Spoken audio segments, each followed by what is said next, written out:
दोस्तों, महाराष्ट्र के चाणक्य कहे जाने वाले, राजनीति के चाणक्य कहे जाने वाले शरद पवार को आखिर केंद्र सरकार की तरफ से जेड प्लस सिक्योरिटी क्यों दी गई है, आखिर इसकी जरूरत क्यों आन पड़ी। और साथ ही साथ शरद पवार ने सरकार को एक अल्टीमेटम दे दिया है। क्या है वो अल्टीमेटम, हम उस पर भी चर्चा करेंगे। तो चलिए शुरुआत करते हैं अपने इस वीडियो की। नमस्कार दोस्तों, मेरा नाम है मनीष कुमार सिंह और आप देख रहे हैं 4 PM महाराष्ट्र और आपका बहुत बहुत स्वागत करता हूं मैं। दोस्तों, शरद पवार को मिलने जा रही है जेड प्लस सिक्योरिटी और चुनाव से पहले केंद्र सरकार का बड़ा फैसला जो है ये सामने आया है। महाराष्ट्र में विधानसभा चुनाव से पहले केंद्र सरकार ने बड़ा फैसला लिया है। केंद्र ने राष्ट्रवादी कांग्रेस पार्टी यानी एनसीपी के प्रमुख शरद पवार को जेड प्लस सिक्योरिटी प्रदान की है। केंद्रीय गृह मंत्रालय ने केंद्रीय रिजर्व पुलिस बल यानी कि सीआरपीएफ से महाराष्ट्र के 83 वर्षीय जो शरद पवार है, जो नेता हैं, उन्हें सुरक्षा प्रदान करने के निर्देश दिए हैं। इस काम के लिए सीआरपीएफ के 55 सशस्त्र मतलब हथियारबंद जो कर्मी हैं, उनकी एक टीम नियुक्त की जाएगी। ये केंद्रीय एजेंसियों द्वारा खतरे के आकलन की समीक्षा के बाद शरद पवार को जेड प्लस सिक्योरिटी प्रदान करने की सिफारिश की गई थी। सूत्रों ने बताया कि केंद्र सरकार ने उन्हें वीआईपी सुरक्षा प्रदान करने का फैसला लिया है। अब इसके पीछे जो है वो कारण ये भी माना जा रहा है कि जिस तरीके से महाराष्ट्र में ओबीसी और मराठा आरक्षण को लेकर के जिस तरीके से तनाव बढ़ता जा रहा है, और साथ ही साथ शरद पवार एक बहुत बड़े नेता हैं और उनकी जिस तरीके की एक्टिविटीज हैं, जिस तरीके से वो राजनीति में इस समय एक्टिव हैं, तो उसको लेकर के सुरक्षा एजेंसियों को ये संदेह था कि शायद कुछ गड़बड़ हो सकता है, जिसको लेकर के जो है अब केंद्र सरकार ने उन्हें जेड प्लस सिक्योरिटी जो है वो दी है। मैं आपको बता दूं कि सुरक्षा की येलो बुक के मुताबिक शरद पवार को जेड प्लस सिक्योरिटी की सुरक्षा दी गई है और उनके चारों तरफ कड़ा सुरक्षा पहरा होगा।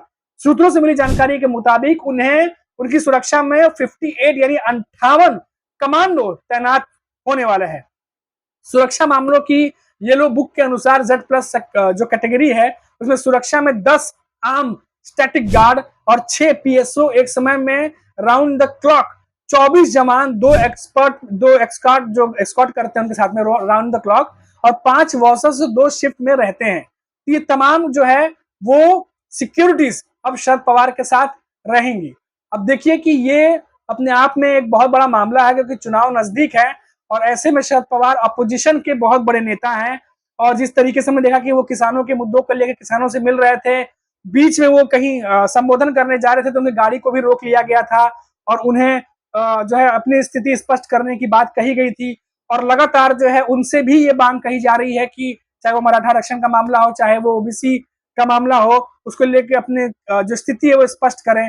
तो कई बार ये चीजें सामने आ रही हैं और ऐसे में शरद पवार को लेकर के अब केंद्र सरकार का बड़ा फैसला, जेड प्लस सिक्योरिटी अब उन्हें दे दी गई है। दूसरी मैं आपको बताता हूं एक और बड़ी खबर, जो शरद पवार ने अल्टीमेटम जो है वो सरकार को दिया है। अब आप सोचेंगे कि शरद पवार ने ऐसा कौन सा अल्टीमेटम दे दिया है और क्यों दिया है।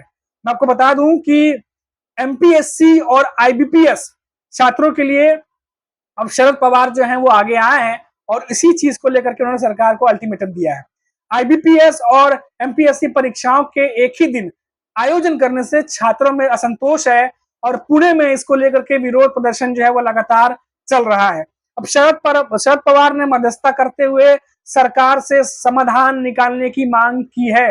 आपको बता दें कि आईबीपीएस परीक्षा और एमपीएससी राज्य सेवा संयुक्त प्रारंभिक परीक्षा को एक ही दिन आयोजित करने के निर्णय ने छात्रों के सामने एक गंभीर दुविधा खड़ी कर दी है। अब इस जो सिचुएशन है, इससे नाराज जो छात्र हैं वो पुणे में विरोध प्रदर्शन कर रहे हैं। अब ये मामला राजनीतिक रंग भी पकड़ने लगा है और देवेंद्र फडणवीस ने महाराष्ट्र लोक सेवा आयोग से इस मुद्दे पर ध्यान देने का आग्रह किया है और इस संबंध में महत्वपूर्ण बैठक हालांकि बुला ली है। लेकिन शरद पवार उन्होंने एक अल्टीमेटम दे दिया है। राष्ट्रवादी कांग्रेस पार्टी के जो प्रमुख है शरद पवार और उनकी जो पार्टी, उनके जो सुप्रिया सुले हैं, सांसद हैं, उन्होंने कल धरना स्थल पर जाकर के छात्रों से मुलाकात की और उनके विरोध प्रदर्शन जो विरोध कर रहे थे उनका समर्थन किया। शरद पवार ने ट्वीट कर इस मुद्दे का जल्द समाधान निकालने की अपील की है। उन्होंने सरकार को याद दिलाया कि छात्रों के हितों की रक्षा करना उनका कर्तव्य है, लेकिन सरकार इसे गंभीरता से नहीं ले रही। शरद पवार ने अपने ट्वीट में चेतावनी दी है कि यदि सरकार स्थिति स्पष्ट नहीं करती है तो वो स्वयं पुणे के धरना स्थल पर जाकर विरोध प्रदर्शन में शामिल होंगे और छात्रों को न्याय दिलाने के लिए आगे आएंगे। आपको बता दें कि जो IBPS परीक्षा और MPSC राज्य सेवा संयुक्त प्रारंभिक परीक्षा दोनों 25 अगस्त को आयोजित की गई है और इसके अलावा कृषि विभाग की 288 सीटें राज्य सेवा प्री परीक्षा में शामिल नहीं है, जिससे छात्रों में असंतोष बढ़ गया और फडणवीस ने बताया कि उन्हें MPSC अध्यक्ष के इस मामले में सकारात्मक निर्णय लेने का अनुरोध किया है। तो यानी महाराष्ट्र के डिप्टी CM देवेंद्र फडणवीस इस मामले को संज्ञान में ले रहे हैं, लेकिन दूसरी तरफ शरद पवार हैं जो महायुति सरकार को घेरने में लगे हैं और उनका साफ कहना है कि सरकार इस मुद्दे को सीरियसली नहीं ले रही है और अगर इस पर जल्दी कुछ नहीं किया गया तो इस विरोध प्रदर्शन में शरद पवार भी शामिल हो सकते हैं।